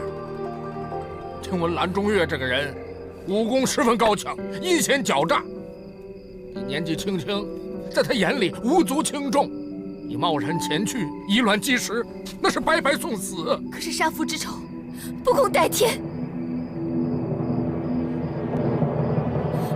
凤儿恳求叔公祖收凤儿为徒，我发誓一定要为爹报仇雪恨。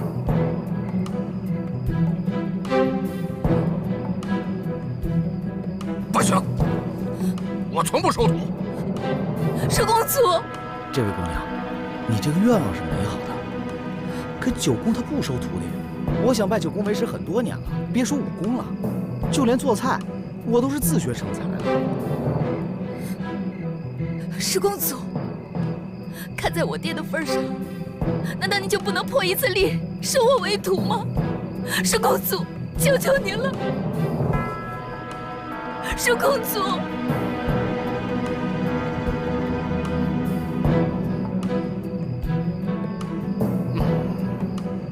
好吧，你只要通过我的测试，我就收你为徒。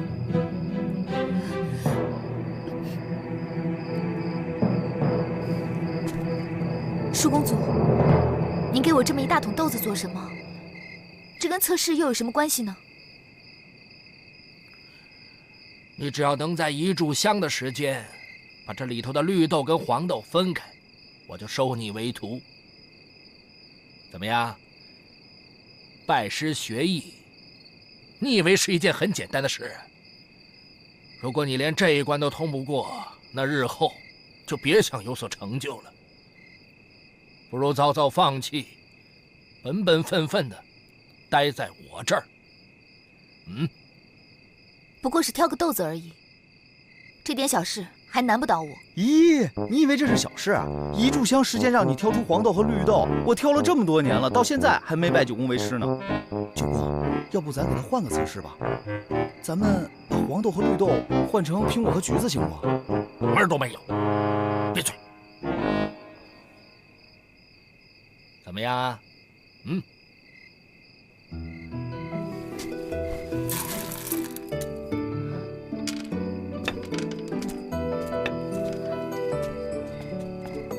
叔公，你真要收凤儿为徒啊？是啊，不过他得通过测试才行。可您明知凤儿她……凤儿性子太烈，做事有冲动，学武功对他来说未必是件好事。再说了，这江湖险恶是常人所不知道的，我也是不想再问世事才退隐江湖的。既然如此，那您为什么还要考验凤儿？这些豆子能磨练他的性子。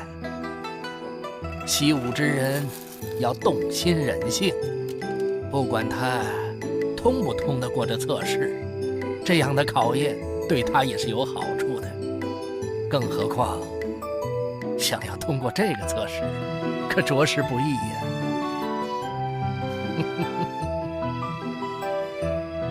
哎，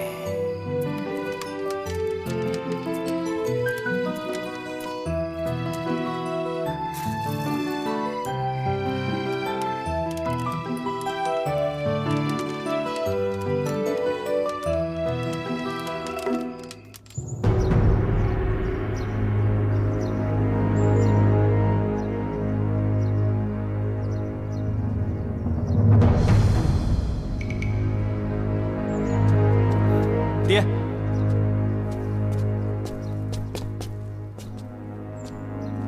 仙侠剑可有消息？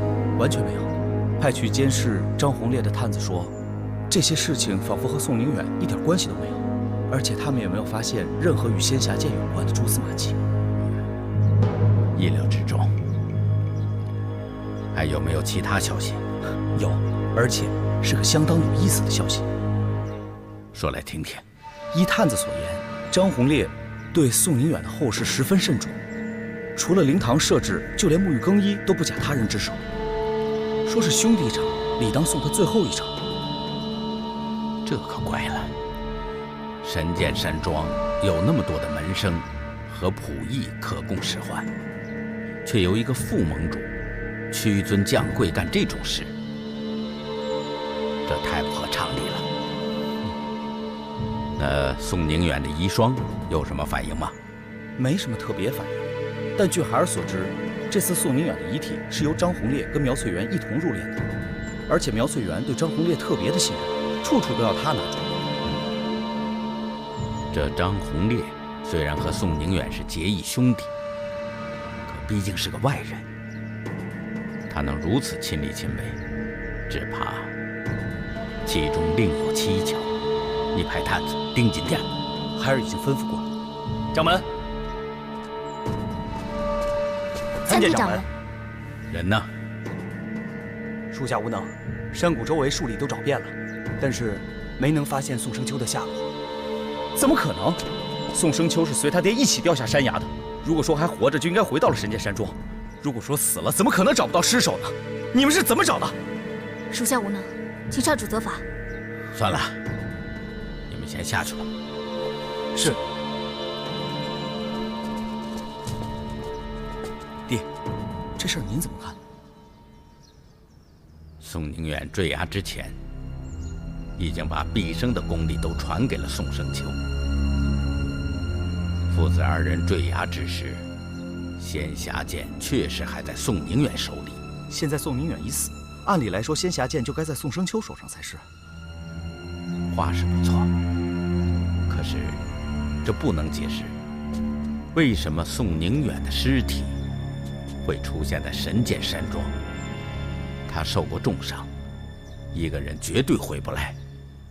如果是宋生秋送他父亲回去的话，那他人现在何处？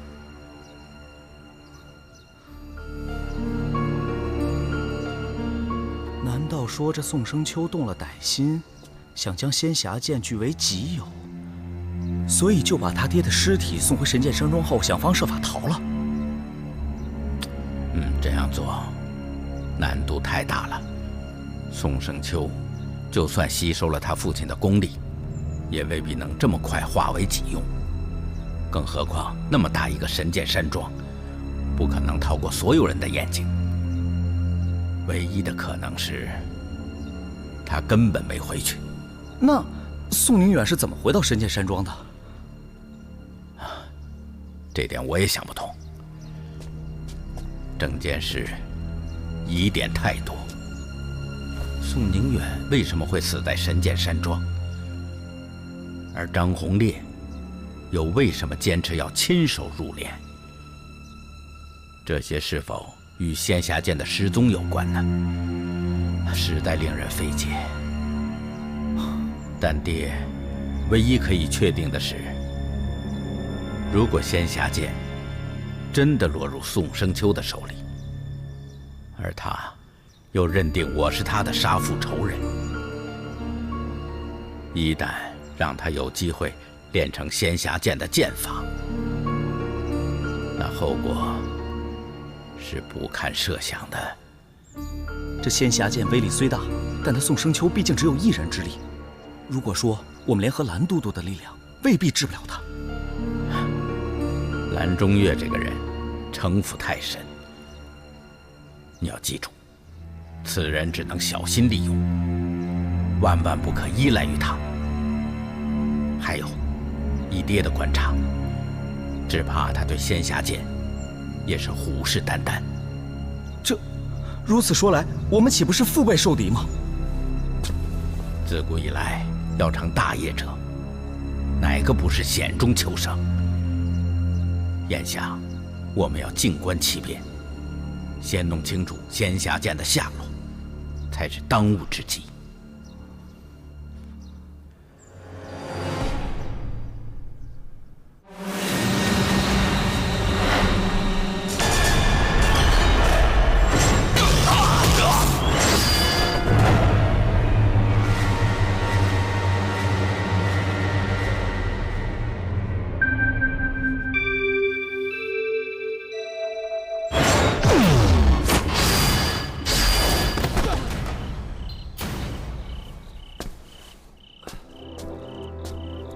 扎的是什么马步啊？连个马步都扎不稳，难怪你冲拳打得乱七八糟的。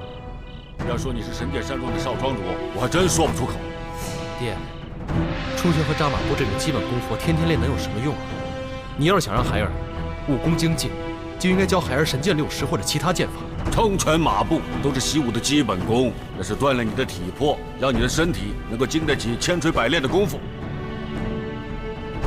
你自己该知道，这天下武功派系繁杂，为何唯独少林真人一招黑虎掏心，却没有人敢小觑呢？为什么？